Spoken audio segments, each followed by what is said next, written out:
السلام علیکم ورحمۃ اللہ وبرکاتہ۔ اعوذ باللہ من الشیطان الرجیم، بسم اللہ الرحمن الرحیم۔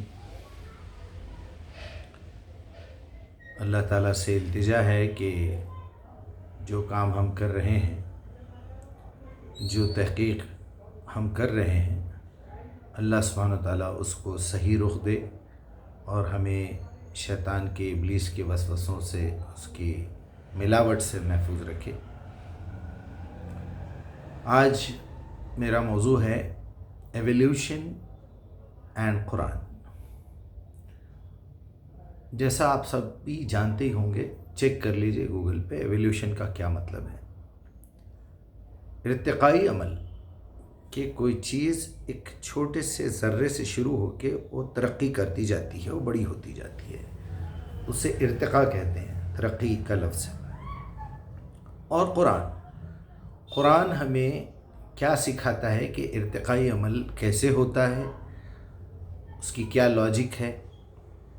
لہٰذا کچھ دنوں سے، لگ بھگ 2-2.5 مہینے سے میں ایک بڑی کشمکش میں تھا اور ایک بہت بڑی غلط فہمی میں رہا۔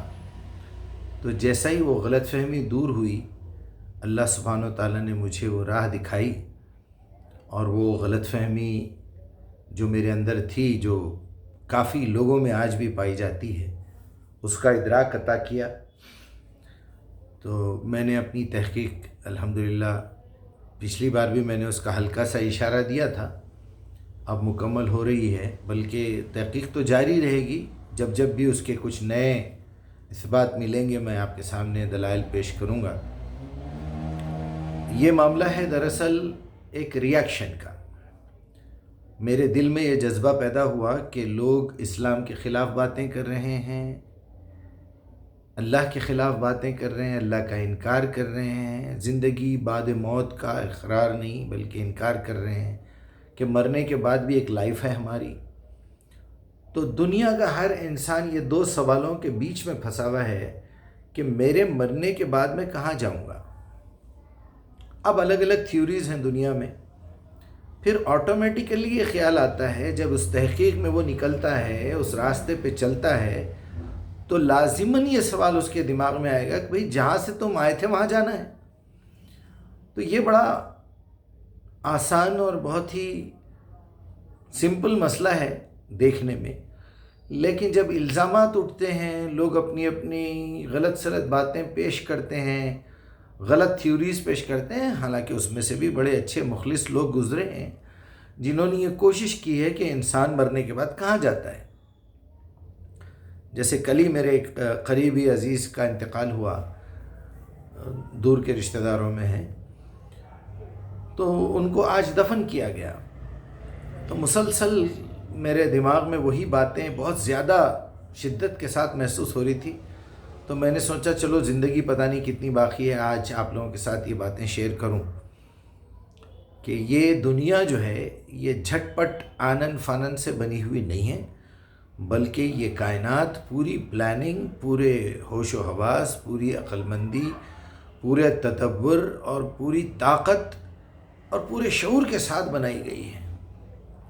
اللہ سبحانہ وتعالیٰ کی یہ سنت ہی نہیں ہے، یہ طریقہ ہی نہیں ہے کہ کوئی بھی چیز کو جھٹ پٹ آنن فانن بنا دے۔ چنانچہ وہ غلط فہمی ہمارے اندر پیدا ہوئی، وہ ایک چھوٹے سے جملے سے، کن فیکن، یہ 2 لفظ ہیں بس۔ اس کو کئی جگہ اللہ تعالیٰ نے استعمال کیا ہے قرآن میں انشاءاللہ ڈسکرپشن میں ڈال دوں گا۔ آسان مثال تو عیسیٰ علیہ السلام کی لے لیجئے، سورہ آل عمران میں 59 نمبر کی آیت میں، ان مثل عیسیٰ عند اللہ کمثل آدم، بے شک عیسیٰ کی مثال اللہ کے پاس آدم جیسی ہے، خلقہ من تراب ثم قال له کن فیکن۔ اب یہاں 2 باتیں آپس میں بڑی کانٹرڈکشن پیدا کر رہی ہیں کہ میں نے تخلیق کیا آدم کو مٹی سے، پھر کیا ہو جا تو ہو جا، تو یہ 2 باتیں الگ نہیں ہو گئی۔ اگر یہ کہہ دیتے کہ میں نے تخلیق کیا آدم کو تو بات ختم تھی، میں نے کہا ہو جا آدم تو ہو گیا، وہ کن فیکن۔ پھر اب آپ ذرا سا آگے جائیں گے تو آپ کو نساء میں یہ بات سمجھ میں آئے گی کہ یا ایھا الناس اتقوا ربکم الذی خلقکم من نفس واحدہ خلق منہا زوجہا. پھر اور آگے بڑھیں گے آپ، پھر بقرہ میں آئیں گے، پھر فلاں اور فلاں، کما ارسلنا فیکم رسولا منکم یتلو علیکم آیاتنا وزکیکم. ہر زمانے میں نے تم انسانوں میں سے ایک انسان کو چن کے نبی بنایا، تو آدم کو بھی اسی طرح بنایا. میں اکثر جن علماء کی میں عزت کرتا ہوں، جس کے پاس علم ہے، میرے بڑے اچھے عزیز دوست ہیں، محسن ہیں، جنہوں نے پی ایچ ڈی کی ہوئی ہے، بڑے بڑے عالم کا کورس کیا ہوا ہے، عربی زبان کے ٹیچر ہیں. تو بڑا افسوس ہوا مجھے کہ وہ بھی کہیں نہ کہیں اپنے پرانے عقیدوں میں اڑے ہوئے ہیں. کن فیکن کو آنن فانن کا ترجمہ کر رہے ہیں. اللہ نے کہا ہو جا تو ہو گیا. یہ ہو جا تو ہو گیا کہ بیچ میں 6000 سال ہے. جب آپ اس کو سورہ سجدہ 32 میں پڑھیں گے، پہلا ہی رکوع، تو وہاں اللہ تعالیٰ نے بدأ خلق الانسان کا لفظ استعمال کیا ہے کہ میں نے انسان کی تخلیق کی ابتدا کیسے کی ہے. پھر باقی بہت سارے مقامات پہ میں بہت زیادہ شارٹ کٹ کر کے آپ کو بتا رہا ہوں. آپ مجھ سے کانٹیکٹ کیجئے، میں ایک ایک اپنا تجربہ اس کو پیش کروں گا، اور جب ساری چیزیں دلائل سامنے آ جائیں گے تو کوئی پوڈ کاسٹ کا انتظام کر کے ان سے سوالات کروا کے پھر میں قرآن کے دلائل دوں گا. وہ کراس کوشچن کریں گے مجھ سے. چلیے آئیے. بہرحال سمجھانا یہ ہے کہ اللہ سبحانہ و تعالیٰ نے کہا ہے کہ میں نے 6 دن میں اس کائنات کو بنایا ہے. اور اسی جگہ آل عمران کی 59 میں آپ اور آگے پڑھیں گے تو پھر مریم کو ایک فرشتے کے ذریعے سے حمل ٹھہرا، اس نے آ کے جو ہے خوشخبری دی. مریم علیہ السلام کو جو ہے پریگننسی ہوئی، وہ پورے 9 مہینے اپنے بچے کو لے کے گھومتی رہیں، تکلیف اٹھائی، بدنام ہوئیں، گھر سے چلی گئی، اور وہاں جنگلوں میں جا کے وہاں درخت کے نیچے ان کی ڈیلیوری ہوئی، پانی کی نہر بہی. پھر اللہ نے حکم دیا کہ درخت کو ہلاؤ، پھر وہاں سے کھجور ٹپکے. یہ ساری چیزیں آنن فانن ہو سکتی تھی. بچہ آسمان سے اتر سکتا تھا، بچہ پانی کے کسی ٹوکرے میں موسیٰ علیہ السلام کی طرح بہتے ہوئے مریم کے پاس آ سکتا تھا. کچھ بھی ہو سکتا تھا بھائی. زمین سے نکل سکتا تھا بچہ، آسمان سے ٹپک سکتا تھا، درخت سے پیدا ہو سکتا تھا، کچھ بھی ہو سکتا تھا. لیکن نہیں، اللہ تعالیٰ نے وہ طریقہ استعمال ہی نہیں کیا. حالانکہ وہ ساری کائنات کی قدرت رکھتا ہے، وہ خالق اور مالک ہے ہمارا. وہ چاہے تو آگ کو پل بھر میں ٹھنڈا کر دے، وہ چاہے تو دریا کو جو ہے سمندر کو آدھا آدھا کر دے، بیچ میں موسیٰ کے لیے راستہ بنا دے. وہ سب کچھ کر سکتا ہے بھائی، وہ سب کچھ کر سکتا ہے. مریم کے لیے آسمان سے کھانا اتار سکتا ہے، بنی اسرائیل کے لیے من و سلوہ اتار سکتا ہے. وہ جب چیلنج کیا جاتا ہے تب اللہ سبحانہ و تعالیٰ اپنی وہ جو قدرت ہے وہ دکھاتا ہے. لیکن جہاں کائنات کی تخلیق کا معاملہ ہے، کریشن کا معاملہ ہے، اللہ سبحانہ و تعالیٰ کی یہ سنت ہے کہ وہ جب کسی بات کا ارادہ کرتا ہے تو آرڈر دے دیتا ہے کہ چلو سٹارٹ ہو جاؤ کام. اور پھر بتا رہا ہے کہ میرے پاس کا ایک دن، جو میں 6 ایام کا لفظ ہے، اس کے آگے والی آیت میں یہ ہے کہ میرا ایک دن تمہارے پاس کے 1000 سال کے برابر ہے. یہاں محاورہ استعمال نہیں ہوا. یہاں اگر محاورہ بھی استعمال ہوا ہے تو وہ 1000 سال سے کہیں زیادہ ہے. وہ اللہ کے پاس کا ایک دن. ہمارا ایک دن تو ایک چکر لگا لیا گولے نے سورج کے سامنے سے تو ایک دن ہو گیا.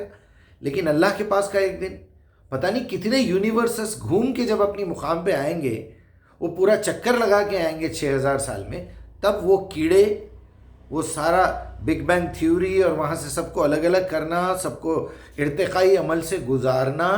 پھر اللہ تعالیٰ نے دوسری جگہ بھی بتایا کہ میں نے انسان کو کیسے سڑی ہوئی مٹی سے بنایا، پھر اس میں جو ہے سڑا ہوا پانی اور اس کا یہ، پھر اس کو منی میں ٹرانسفر کیا.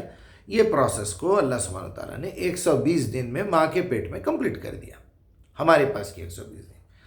تو میں آپ سے یہی عرض کر رہا تھا کہ یہ کہانی قصے چھوڑ دیجئے. اس سے اسلام بدنام ہو رہا ہے، قرآن بدنام ہو رہا ہے کہ آدم علیہ السلام کے 2 بچے ہوتے تھے اماں ہوا کو، کہ صبح میں ایک لڑکا ایک لڑکی، شام میں ایک لڑکا ایک لڑکی، صبح کے لڑکے سے شام کی لڑکی کی شادی ہوتی تھی.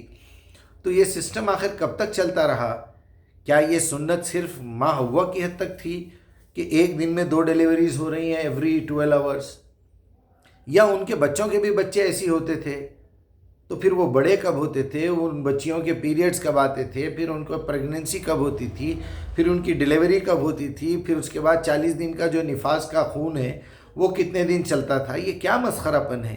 یہ دلیل آپ کہاں سے لاتے ہیں؟ ایک صاحب سے میں نے بات کی تو انہوں نے کہا کہ دیکھیے جی، کن فیکن پہ ہمارا ایمان ہے، ہم نے مان لیا، اللہ نے کہہ دیا کن فیکن تو ہم نے مان لیا. اسی جہالت میں تو آج یہ نوبت پہ آ گئے. آپ اپنے بال کاٹنے کے لیے قینچی نہیں بنا سکتے، کپڑے سینے کے لیے سوئی نہیں بنا سکتے، ایک دھاگا نہیں بنا سکتے. جہالت کا یہ عالم ہے کہ آنکھ بند کیے جاہلوں کی طرح غیروں کے پیچھے جا رہے ہیں، جبکہ ٹیکنالوجی نکالے تھے ہمارے ہی بڑے، وہ بھی انسان تھے، وہ بھی جو ہے اللہ کے پیغام کو پڑھتے تھے، سمجھتے تھے، غور و فکر کرتے تھے. اسی لیے انہوں نے ایک نئی چیز تحقیق کی اور انہوں نے غور و فکر کیا. یہ کتاب ہی غور و فکر کے لیے ہے.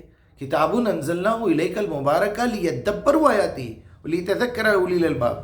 یہ نصیحت صرف عقل والوں کو دیتی ہے، عقل استعمال کرنے والوں کو دیتی ہے. مگر یہ نالائق لوگ کہتے ہیں کہ ہم عقل استعمال نہیں کریں گے. دین کے لیے عقل استعمال کرنے کی ضرورت نہیں ہے، جو اللہ نے بول دیا ٹھیک ہے. اب اللہ نے بول دیا آپ کیسے سمجھیں گے؟ آپ کو عربی آتی نہیں ہے، آپ جو ہے ترجموں پہ ٹیکہ لے کے بیٹھے ہوئے ہیں. عربی آتی بھی ہے تو آپ کے پاس اللہ سے کوئی تعلق نہیں ہے آپ کا. آپ نے قرآن کے ذریعے سے عربی سیکھنے کی کوشش نہیں کی، عربی سیکھ کے قرآن سے نہیں پوچھا آپ نے، فلاں امام سے پوچھا، فلاں سے پوچھا، فلاں صحابی سے پوچھا، فلاں سے پوچھا. اللہ سے تو آپ کا کوئی تعلق ہے نہیں. اتنی برائیاں، اتنی ضلالت کرتے ہیں، اتنا نافرمانیوں میں مبتلا ہے، اتنے کفر میں مبتلا ہے، اتنے شرک اور نفاق اور الحاد میں مبتلا ہے، اتنے گناہ کرتے ہیں. آپ کی آنکھیں بے حیا، آپ کے کان بے حیائی سنتے ہیں، زبانوں میں گالیاں، جھوٹ بھرا ہوا ہے، پیٹ میں آپ کے حرام کا کھانا ہے، آپ اپنا وقت ضائع کرتے ہیں، آپ کی شرمگاہ محفوظ نہیں ہے، تو آپ اللہ کے سامنے جانے کے قابل بھی نہیں ہیں. آپ اللہ سے بات کرنے کے لائق نہیں ہیں. اللہ بھی آپ سے بات کرنا نہیں چاہتا ہے. اللہ آپ کو ہدایت دینا نہیں چاہتا ہے. اس نے قانون بنایا ہے، تم برائی چھوڑو میں ایک بھلائی دوں گا، ایک برائی چھوڑو ایک بھلائی دوں گا. ہدی للمتقین، بارہا میں ریپیٹ کرتا ہوں. تو آپ گندگی سے نکلنا چاہتے نہیں ہیں، آپ عیدی ہیں، آپ کامچور ہیں، آپ نالائق ہیں. آپ گھر بیٹھے فری میں اگر کسی نے اپنا فضلہ بھی کھلا دیا تو کھانے کے لیے تیار ہے. بس آپ کو چاہیے بنا محنت کے کچھ مل جائے. یہ آپ کی فطرت بن چکی ہے، یہ آپ کی عادت بن چکی ہے. لہٰذا میں یہی کہوں گا کہ آپ لوگوں کی وجہ سے اسلام بدنام ہو رہا ہے. لوگ قرآن پہ الزام اٹھا رہے ہیں، اماں ہوا کو گالیاں دے رہے ہیں، آدم کو گالیاں دے رہے ہیں، رسول اللہ کو گالیاں دے رہے ہیں، اللہ کا انکار کر رہے ہیں. لہٰذا میں ہر عام آدمی سے یہ التجا کروں گا کہ ان مولویوں کو اگنور کیجئے، ان کو ریجیکٹ کیجئے، بلکہ اگنور نہیں، ریجیکٹ، دھتکاریے ان کو. جیسے خارش والا کتا آ جاتا ہے، ایک بیماری والا، ایک جزامی کوڑ والا آ جاتا ہے، اس کو دور کر دیتے نا، ویسا ان لوگوں کو دور کریے. ان میں کی اکثریت ایسی ہے جو عام انسان کو گمراہ کر رہے ہیں. انہی ناہنجاروں کی وجہ سے، انہی کافروں، انہی مشرکین اور انہی ملحدین، انہی منافقین کی وجہ سے اسلام بدنام ہو رہا ہے. نبی صلی اللہ علیہ وسلم کو برا بھلا کہا جا رہا ہے، قرآن کو جلایا جا رہا ہے. ہماری بچیاں اسلام چھوڑ کے جا رہی ہیں، ہمارے بچے عاشقی میں پڑھ کے جو ہے غیروں کو اپنے گھر لا رہے ہیں، مشرکین کو جسے اللہ نے منع کیا تھا، اپنا وقت ضائع کر رہے ہیں، اور جو ہے میڈیا کے پیچھے اپنی پوری قیمتی وقت اور یہ ضائع کر رہے ہیں. باقی تماشے روڈوں پہ تو آپ دیکھ ہی رہے ہیں. اللہ کیا بولوں میں. السلام علیکم.